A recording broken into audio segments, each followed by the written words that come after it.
Hey guys, it's Dre Day, aka the voice of comfort, and I'm here today to tell you about my sad life story. Stay tuned. Okay, so I was born in Brooklyn, a part of a twin set. I do have a twin brother. We were born in Brooklyn in 1982. We were born in a hospital, and they did not know that my mother was having twins. So she had the twins, she had us. We moved to another part of Brooklyn, and we lived there until about 9 years old, until I was 9 years old. And then tragedy struck. In November of 91, my dad died. And then the next year, in March or April, something around that time, I think it was April of 1992, my mom died. So we got a double dose of very, very, very close death in our family. I remember my brother saying at my mother's funeral that his life was over and he was 9 years old. Just think about that for a minute. A 9 year old child that has the mindset to tell themselves that their life is over. Fortunately, his life is not over. He is alive and fine and well, as am I. Okay, so after that, you would think that life can't get really any worse or can't really be that bad. Once you hit rock bottom, you have to go up, right? Well, we weren't exactly at rock bottom yet. So we ended up moving into an aunt's house who lived on Long Island. So we moved in with her. Everything was okay for the first few months. And then she started to display certain signs of emotional abuse, physical abuse as well. And one thing that she did, one of the first things that she did that made my radar, so to speak, is that she used to buy food with food stamps for the house, and she bought regular food with the regular money that she bought. And we were not allowed to eat the regular food. We had to eat the welfare food, the welfare cheese, the welfare peanut butter, the welfare eggs, powdered eggs, and the powdered milk. It was not a good look. That was one thing. Another thing was we had a washing machine and a dryer in our basement, which is where my brother and I slept in a room in the basement.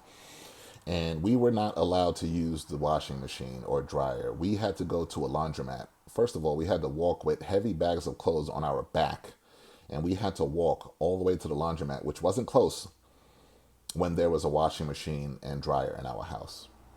Those are just two examples of things I went through living with my aunt.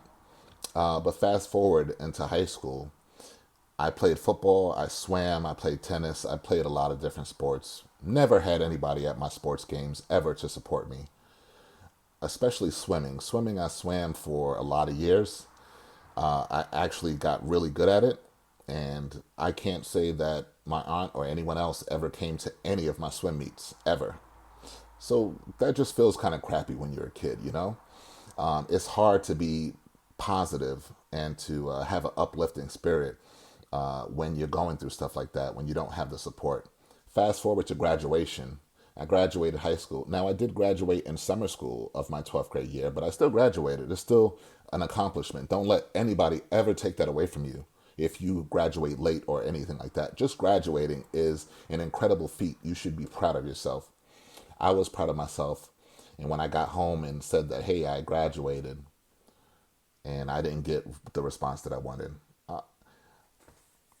it's just sad. It really is. There's a whole bunch of other stuff that I've gone through in life, but I'll tell you this.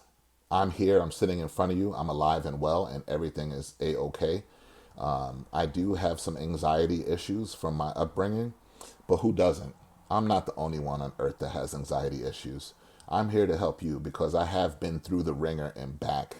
And I'm telling you now that life does get better. It does. But you have to make it better.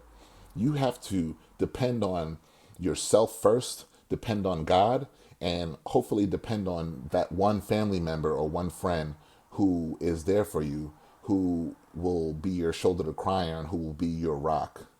Because we all need that rock. And if you don't have that rock, make sure that rock is God. Because He has brought me through everything that I've been through. And you can't tell me he's not real, because not for nothing, but he has continued to bless me to this day. So I can't complain.